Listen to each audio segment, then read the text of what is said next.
Njeriu nuk duhet që vetes vet t'i jap bela dhe sprova. Si mundet njeriu t'i japi vetes vet bela dhe sprova?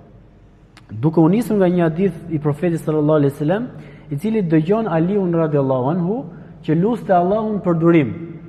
O Allah më jep durim, o Allah më jep durim. E dëgjon profeti alaihi salam dhe e pyet Aliun. I thot se kishte edhe dhëndrin e vet. I thot ç'a halli ke ndonjë problem që po e lut Zotin për sabër? Jo, i thot, s'kom as jall as i problem. Po e lut për sabër, pra ideja më jep sabër.